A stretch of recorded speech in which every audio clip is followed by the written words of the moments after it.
Hola, ¿qué tal? Bienvenidos a una nueva cápsula. Hoy vamos a hablar de Aristóteles. Quiero hablar de esta persona que es tan importante para la historia de la filosofía, pero de una manera práctica. Por lo tanto, no me puedo adentrar tanto en la historia. Queremos hablar de Aristóteles, tendríamos que hacer varios capítulos acerca de su vida. Pero como antecedentes podemos saber que es un filósofo griego que nació en el 384 a.C. en Estagira y murió en el 322 a.C. Un dato importante en la vida de Aristóteles es que no se puede hablar de él sin mencionar a Platón, ya que Aristóteles admiró a Platón. Platón fue su profesor. Claro está que posteriormente pareciese que la doctrina de Platón era la base para la filosofía de Aristóteles, pero siempre estando de alguna forma en contra. Es decir, se empezó a alejar de las ideas de Platón y de ahí surgieron las ideas propias de Aristóteles. Cabe decir que es muy sano tener autores a los cuales admiramos, a los cuales leemos, pero hasta Aristóteles nos dio esta lección, la de es de sabios cambiar de opinión, ya que si bien él seguía a Platón, posteriormente se puede decir que estaba en contra de él. Primera lección importante es no dejarnos llevar únicamente por un autor, una guía, un maestro, sino que hay que explorar, observar y ver lo que hay a nuestro alrededor, ya que si lo vemos con bastante detenimiento, vamos a descubrir la gran variedad tanto de ideas como de situaciones de las cuales podemos experimentar y crear una sabiduría propia. Aristóteles fue discípulo de Platón y a su vez Platón fue discípulo de Sócrates. Y de los grandes conceptos que se pueden rescatar de Sócrates es que él dijo que la virtud es sabiduría. Y para Aristóteles, la sabiduría viene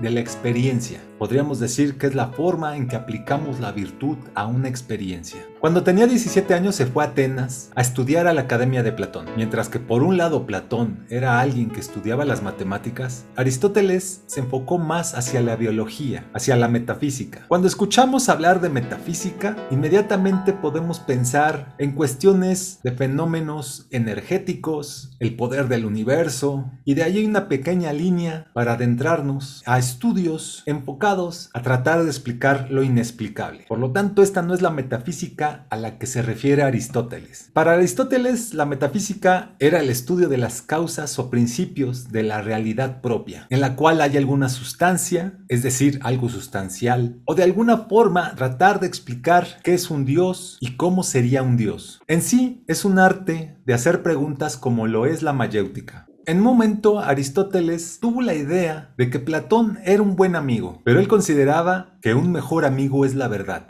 Con ello quería decir que no estaba a favor de todo lo que decía Platón. Cuando muere Platón, él continúa en su academia. Sin embargo, nunca lo tomaron en cuenta como su sucesor, pero se quedó en la academia como maestro. En este periodo de su vida, vivió con una falta de reconocimiento. ¿A cuántos de nosotros no nos ha pasado? Queremos hacer alguna labor y conseguir cosas para alguna vez ser reconocidos. Algo que nos puede sacar o nos puede salvar de esta situación, de la búsqueda del reconocimiento externo, es la pasión. Aristóteles definitivamente era un apasionado de todo ello que observaba. Al dejar de dar clases, vivió su pasión, que era la naturaleza y el estudio. Para aquel entonces las ideas de Platón, como la de el reino de la forma perfecta de hombre a partir del hombre, ha sido modelada en la tierra, y así sucesivamente hasta el infinito. Y tal idea es parte de la historia de la humanidad. Esto que decía Platón, definitivamente Aristóteles no lo apoyaba. Él comentaba que no hay necesidad de comprobar una existencia a través de una idea, sino que lo que puede ver está aquí en la tierra. Es decir, está hablando de la percepción, de todo ello que aprendemos a través de nuestros propios sentidos. Todo eso que vemos, tocamos, olemos, algo que nos sabe y escuchamos. De niños somos carentes de ideas y conforme vamos creciendo le damos un concepto a lo que es el bien y lo que es el mal, a este sentido de justicia. Cabe decir que esta idea es justamente con la cual empieza la Biblia, cuando inició el mundo, en la cual se mencionaba que todo era bueno.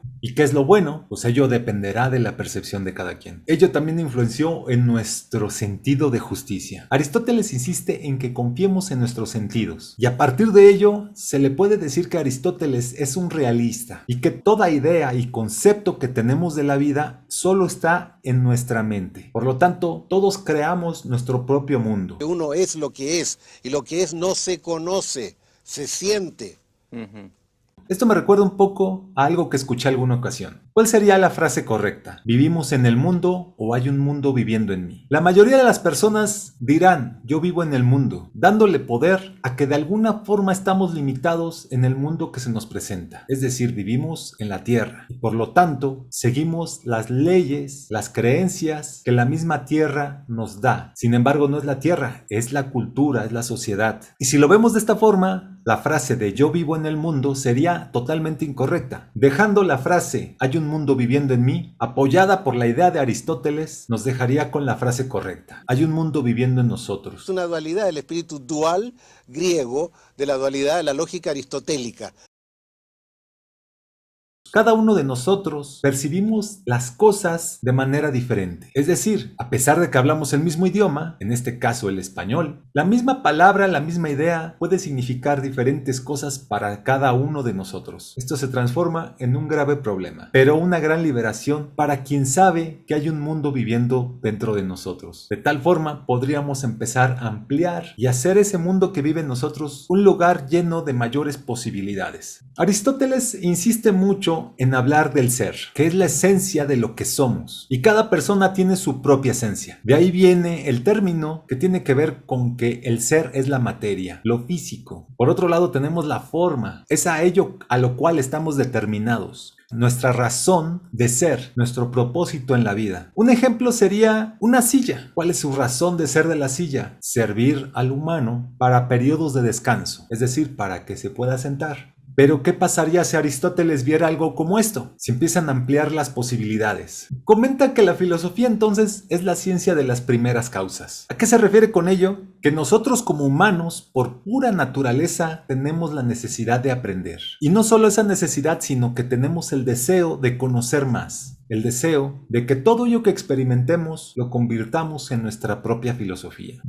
Como se comentó anteriormente, al dejar de dar clases, comenzó a dedicar su vida a observar y a estudiar. ¿Cómo le llamamos a estas personas que se dedican a estudiar y a investigar? A ellos que dedican su vida a observar fenómenos de la misma naturaleza. Así es, los científicos. Se puede decir que Aristóteles fue el pionero en este concepto. Se puede decir que también fue biólogo, estudiaba botánica y de tal forma se dio cuenta que todo lo que está en nuestro mundo está conectado. De igual forma, como era un apasionado de la metafísica, quiso definir cuál es la finalidad del humano en la Tierra. Y a lo máximo que llegó fue decir que nuestra finalidad es ser felices, pero que la felicidad dependía de la libertad que pudiéramos tener. Y algo que modula esta situación es la ética. Visto de esta forma, Aristóteles vivía su pasión, y para vivir su pasión era a través de darle significantes a ello que vivía. Definió que todos tenemos la necesidad de compartir un mundo de símbolos, de señales a las cuales les damos significado. Por lo tanto, Aristóteles es el pionero de la clasificación. Y aquí entra el concepto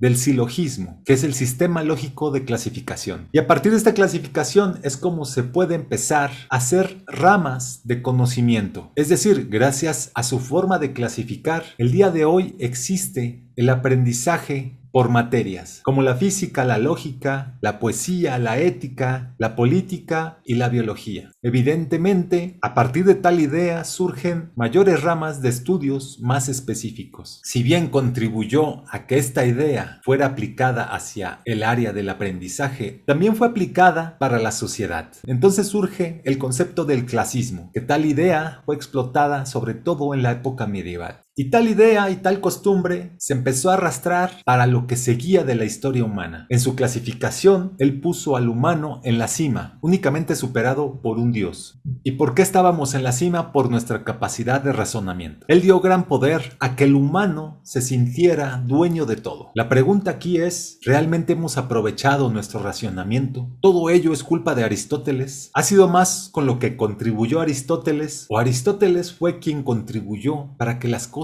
se hicieran más confusas, pese a su clasificación? ¿Hay algo disfuncional en la manera de pensar de Aristóteles? Como cualquier otro filósofo y cualquier otro humano, no es perfecto en su racionamiento, en su lógica. Si tomamos sus ideas en la época actual, veremos que tiene grandes áreas de disfuncionalidad. Él defendía la esclavitud. Él consideraba que la mujer era inferior al hombre, y de igual forma podemos ver cómo su filosofía surgió a partir de la contrariedad de otra. Esto me recuerda claramente a la historia de muchos villanos. Somos una sociedad que nos gusta estar en contra de ello que se nos dice, creyendo y con ello causándonos una falsa libertad de expresión, cuando muchas veces caemos en las garras de un colectivo agraviado. Cuando viene Aristóteles con su división a través de clasificaciones, en el estudio mismo de la filosofía, esta se divide en dos, en los racionales y en los empiristas. Por ejemplo, con tal idea de tal división, surgen figuras filosóficas que defienden el estado racional, Descartes, Immanuel Kant, Leibniz, y por otro lado surgen empiristas, como lo es John Locke, George Berkeley o David Hume, quienes defendían que el conocimiento procede a través de la experiencia, tal cual como lo decía Aristóteles.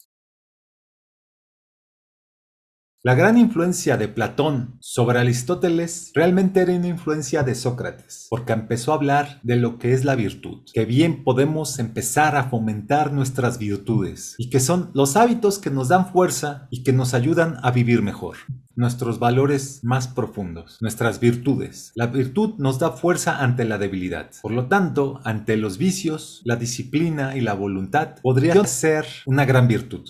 ¿Cómo podemos ver las virtudes en el mundo? A través de las acciones humanas. Con la combinación del razonamiento y el concepto de la virtud, hay un nuevo concepto que surge que puede ser la medición. Es decir, es tan malo ir muy lejos como quedarse quieto. Tan malo es ser valiente y morir por el exceso de valentía como malo es quedarse quieto y no luchar.